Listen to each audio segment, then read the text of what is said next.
Hola a todos, mi nombre es Paula Andrea González, servidora de la Corporación Comunidad y Familia, y hoy en Consejos de Vida vamos a hablar acerca de enfrentando las crisis.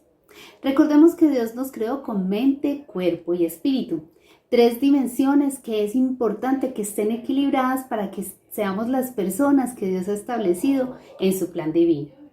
Cuando una de estas áreas empieza a fallar, las otras dos pierden fuerza y se desequilibran. En la actualidad estamos viviendo situaciones complejas, donde nos vemos enfrentados tal vez a momentos de angustia, de temor, de miedo que pueden afectar nuestra salud mental. ¿Pero qué es salud mental? Miremos algunos aspectos importantes que debemos de identificar para poder definir qué es la salud mental.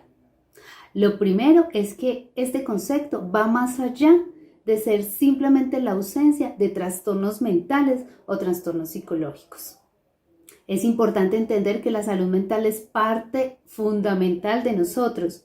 Es más, no hay salud si no existe salud mental.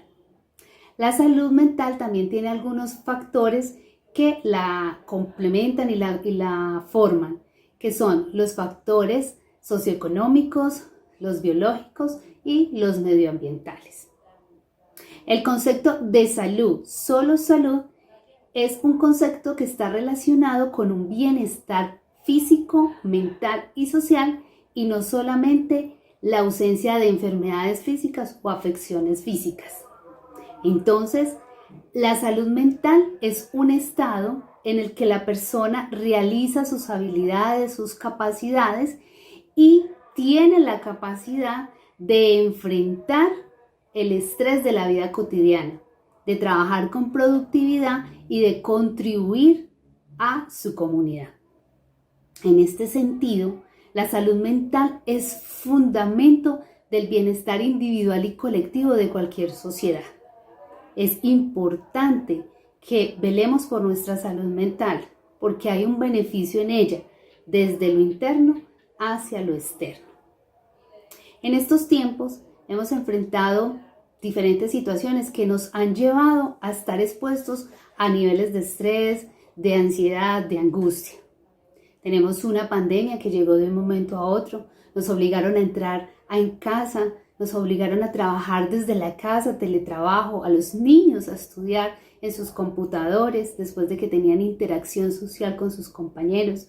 Tuvimos que adecuar nuevos hábitos de vida, como el uso del tapabocas, el distanciamiento social, el lavado de manos constantes. Todo esto trajo crisis a nivel mundial, a nivel de finanzas. El empleo tal vez se vio afectado, algunos problemas económicos y los eventos que se han presentado de violencia, de protestas, de bloqueos, que posiblemente nos han llevado a que la salud mental esté afectada. Es normal que todo esto nos lleve a ese estado. Es importante que reconozcamos que los seres humanos contamos con unos recursos personales para protegernos de las adversidades. Y estos recursos tienen inmersos en sí los pensamientos, las acciones y las emociones, que son estrategias para la adaptación. Por eso cuando enfrentamos las adversidades tal vez nos ponemos tristes, pensamos mucho, nuestro estado de ánimo baja porque en ese momento el cuerpo, la mente y el alma se están adaptando a una realidad de una nueva situación que antes no había enfrentado. En general, cuando percibimos una situación que nos amenaza o que amenaza nuestra vida, nuestra familia, nuestra estabilidad o nos lleva a pensar que no sabemos qué va a suceder con nosotros, eso es algo fuerte y es una amenaza para nuestra vida. Entonces en ese momento experimentamos un sentimiento de que no tenemos recursos para enfrentar y superar esa situación. Por eso, automáticamente nuestro sistema empieza a reaccionar y llegan unos síntomas que son neurobiológicos que nos llevan a sentir miedo, estrés, ansiedad, y esto nos lleva a estar en un estado de hiperalerta. Y nuestro cuerpo empieza a tener manifestaciones ¿Como cuáles manifestaciones? La aceleración del corazón, la inquietud, el aumento de la respiración, se altera nuestro sueño, se altera el apetito y hay dolor de cabeza. Es normal que sintamos miedo, que sintamos estrés en estos tiempos de crisis. Pero es necesario que empecemos a generar estrategias para controlar y regular todo lo que sentimos. Si no, nuestra salud mental se va a ver afectada en todas las áreas. Si no se genera el control activo de estas realidades, si nosotros no aceptamos las realidades y queremos cambiarlas, aún teniendo conocimiento que no las podemos cambiar, vamos a estar inquietos, no vamos a tener tranquilidad, no vamos a tener paz. Entonces es importante que aceptemos la realidad de lo que estamos viviendo. Si no hacemos esto, nuestro cuerpo va a liberar constantemente adrenalina y cortisol, que si bien son muy importantes en el momento que nos estamos adaptando a nuevas situaciones, también cuando estas sustancias empiezan a producirse en nuestro organismo, pasa algo que es que nos puede llevar a estados depresivos y a estados de ansiedad que son anormales.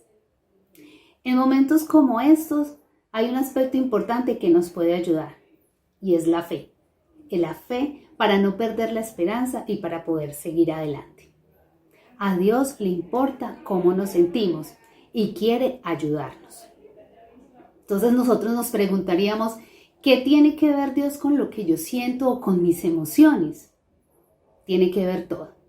Tal vez creamos que las emociones son opuestas a la fe y que a Dios no le interesa cómo nos podemos sentir, pero a Él sí le interesa, porque Él tiene un propósito único y es que podamos vivir emocionalmente libres. Las emociones no las podemos eliminar de nuestra vida, pero están allí. Entonces Él quiere que nosotros nos liberemos de esas emociones tóxicas, que vivamos sin ataduras, que podamos caminar en libertad, para que podamos amar, para que podamos servir y para que podamos disfrutar de todo lo que Él nos ha entregado.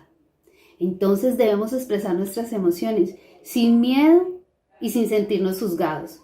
Debemos buscar el espacio adecuado para exteriorizar todos esos sentimientos cuando tenemos miedo o angustia y tenemos que pedir ayuda. Jesús es un ejemplo claro de que Él fue expuesto al mayor nivel de emociones que haya soportado cualquier persona, hasta el punto que dice la palabra que fue tanta la tensión que su rostro sudó sangre. Entonces se vio expuesto emocionalmente a muchas cosas. Pero esto es algo que se aprende a medida que vamos caminando. Nos encontramos en un proceso continuo de aprendizaje, de maduración. Y poder controlar lo que sentimos ante las crisis es algo que se va aprendiendo con el tiempo, es algo que debemos de ir ejercitando. Cuando afrontamos situaciones complejas y adversas, es necesario que esas estrategias lleguen para que regulemos y para que evitemos que nuestras reacciones se vuelvan patológicas. ¿Y qué hacer en esos momentos de ansiedad? Pues lo primero que debemos hacer es relajarnos. Es importante ser conscientes de nuestra respiración. Utilizar los ejercicios de respiración es importantísimo cuando sentimos miedo, sentimos ansiedad, sentimos demasiada angustia. Hacer una pausa, porque si hacemos una pausa, vamos a permitir que esos pensamientos se aquieten. Hacemos una parada de pensamiento que va a permitir que veamos la realidad, que veamos qué es racional y qué no es racional en ese momento. Es importante que hagamos ejercicios de respiración constante al levantarnos, al mediodía y al acostarnos, para que nuestro cerebro reciba el oxígeno suficiente y pueda controlar toda la ansiedad y pueda controlar todo lo que siente de manera irracional. Otra de las cosas importantes que debemos hacer es meditar en la palabra de Dios. Es importante que tengamos patrones de poder espiritual. Cuando leemos la palabra hay muchas promesas y patrones que Dios nos ha entregado. Uno de ellos puede ser, todo lo puedo en Cristo que me fortalece. Si medito en esto constantemente, voy a identificar que hay un patrón espiritual allí. Y eso va a llenar mi mente, mi alma, mi corazón de fuerza sobrenatural para poder mirar de frente la adversidad sin el temor y sin la ansiedad. Otro de los aspectos importantes es la oración. Tenemos que orar. La oración es una herramienta indispensable para poder descargar nuestras emociones, para descargar nuestros miedos y para que Dios deposite en nosotros su fe, su fuerza y toda la certeza de que Él está con nosotros en estos momentos difíciles. Otro aspecto importante es hablar. Habla con alguien de lo que sientes. Dile a alguien cómo te sientes. No tengas miedo. Dile a otra persona qué te pasa, por qué te sientes así, cuáles son tus miedos, cuál es tu angustia, a qué le temes. Eso va a permitir que puedas soltar, exteriorizar, externalizar lo que hay dentro y lo que te ahoga. Evalúa tus pensamientos. Mira qué de esos pensamientos son ciertos, qué es verdad y qué es lo que tú estás suponiendo, qué verdaderamente se acomoda a la realidad que estás viviendo o qué es mentira o qué son esos pensamientos que crees que van a pasar pero que realmente no pueden pasar o no van a pasar, que simplemente son imágenes de lo que tú crees que pasaría. Identifica y acepta tus emociones. Dale nombre a lo que sientes. Tengo miedo, tengo tristeza, tengo rabia, tengo dolor. Es importante que puedas identificar eso. No tengas pena. Si eres hombre, si eres mujer, si eres adulto, si eres menor, no importa. Identifica lo que sientes. Mira por qué te sientes así y no dejes que haga nido en tu corazón. Y otra cosa importante y es que tengamos en cuenta la regla de 8. ¿De qué se trata la regla de 8? 8 horas de sueño, 8 horas de trabajo y 8 horas de actividades lúdicas. Estos tips, estos ejercicios te pueden ayudar en la manera que los repitas de manera consciente y constante a bajar tus niveles de ansiedad, tus niveles de estrés, tus niveles de temor. En caso de que tú tengas un diagnóstico de depresión o de ansiedad, es bueno que busques ayuda profesional para que puedas controlar y equilibrar tu mente, tu alma y tu corazón. Pero recuerden que nuestra mejor medicina, nuestro mejor consuelo en los momentos de adversidad es la presencia de nuestro Señor en nuestra vida.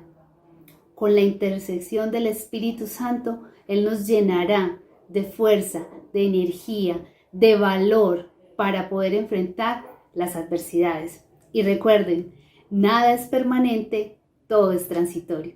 Espero les haya gustado este video. No olvides seguirnos por nuestras redes sociales como Corporación, Comunidad y Familia.